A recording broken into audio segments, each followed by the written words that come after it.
চীনের সামরিক উপস্থিতি থাকতে হবে আমাদের লালমনিরহাটে। আচ্ছা, এটা আমার মনে হয়, আমি প্রতিরক্ষা বিষয়ক ছাত্র, আন্তর্জাতিক নিরাপত্তার ক্ষেত্রে আমি এই মানে একটা কনজারভেটিভ মাইন্ডসেট আমার।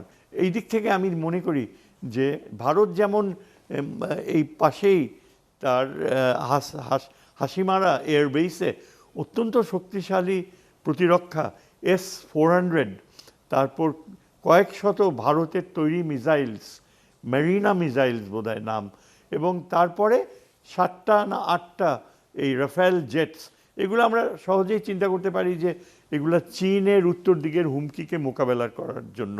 কিন্তু আমরা তো বলতে পারি যে এটা আমাদের জন্য হুমকি। কেন এই হাসিমারা বেস আমাদের দিকে মিসাইলগুলো তাক করার? কাজে ভারত কিন্তু তার নিরাপত্তা দেখছে, অথচ বাংলাদেশকে বলছে যে লালমনিরহাট বেস গড়ে তুললে ভারতের নিরাপত্তা হুমকি। এখন এটা তো হতে পারে না। তাহলে তোমরা হাসিমারা বেস তুলে নাও, এটা তো আমাদের জন্য হুমকি। কাজেই যতদিন আমরা চীনের কাছ থেকে নিশ্চিতভাবে যেসব বিমানগুলো ক্রয় করতে চিন্তা ভাবনা করছি সেগুলো বাস্তবায়িত হয়, আমি তো মনে করি যে চীনের সাথে যে আন্ডারস্ট্যান্ডিং প্রতিরক্ষা ক্ষেত্রে, আমার মনে হয়, আমার ধারণা যে আমরা চীনকে সরাসরি লালমনিরহাটে আমন্ত্রণ জানাচ্ছি। কেননা লালমনিরহাটে একটা বড় ব্যবস্থা হচ্ছে, এভিয়েশন ইউনিভার্সিটি, তারপর পাইলটসদের ট্রেনিং, তারপর এয়ারফোর্স বেস, এবং সেখান থেকে যতদিন না এটা হয়, চায়না শুড বি ইনভাইটেড যে সে লালমনিরহাটে সে নিজে বেস গড়ে তুলুক, এবং তার ফলে দেখা যাবে কি চায়নার সাথে আমাদের একেবারেই ঠিক যেমন পাকিস্তান চীনের সম্পর্ক, যুদ্ধের সময় চীন ঢুকে পাকিস্তানকে সাহায্য করেছে তেমনি। এবং সবচেয়ে বড় রেজাল্ট হবে, আমি কূটনীতির ছাত্র হিসাবে আপনাকে গ্যারান্টি দিয়ে বলতে পারছি, once we have China in Lalmonirhat, Bharat আমাদেরকে প্রচণ্ড শ্রদ্ধার চোখে দেখবে। কার্যকরভাবে ভারত আমাদেরকে পদ্মার পানি ঠিক মতো শেয়ার করার অফার করবে।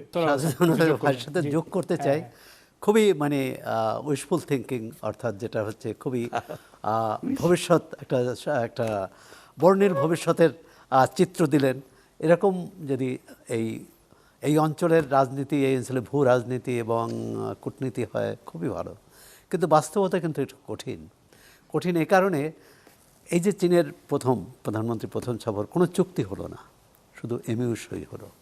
অর্থাৎ বাংলাদেশের পক্ষ থেকে না, চীনের পক্ষ থেকে বাংলাদেশকে যে পুরোপুরি আস্থায় নিয়েছে, এ ব্যাপারে আমি নিশ্চিত নই। মানে বিষয়টা হচ্ছে যে আবার ভারতকে কি চাপ দিবে এর উপর কিন্তু বাংলাদেশ চীনের সম্পর্ক গড়ে উঠবে না। কারণ চীন এখন অনেক দূরে চলে গেছে, ভারত এখন তার প্রতিদ্বন্দ্বী নয়, এটা কিন্তু ভাবতে হবে। এখন তার প্রতিদ্বন্দ্বী যুক্তরাষ্ট্র, এবং যুক্তরাষ্ট্রের সাথে পররাষ্ট্রমন্ত্রী বরাত দিয়ে সাধুজ্জামান ভাই বললেন, যুক্তরাষ্ট্রের সাথে আমাদের চীনের যতই সম্পর্ক ভালো হোক, যুক্তরাষ্ট্রের সাথে বাংলাদেশ যে চুক্তিটি করেছে, এই চুক্তি চীন ভালোভাবে নেয়ার কথা নয়।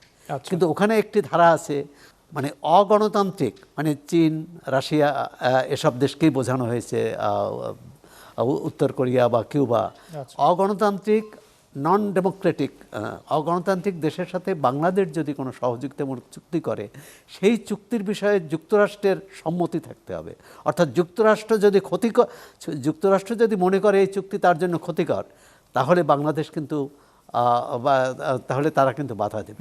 প্রফেসর শাহিদুজ্জামান যেমন হিন্ট করছিলেন যে তাতে আমেরিকা বোধহয় না, হতে পারে, এরকম হতে পারে। আর কূটনীতি তো সবটাই প্রকাশ্যে হয় না, এবং চুক্তিটি আমি মনে করি যে এটি, জানি না যে সাধুজ্জামান ভাই কি বলবেন, যে এই চুক্তিটা অসম চুক্তি হয়েছে,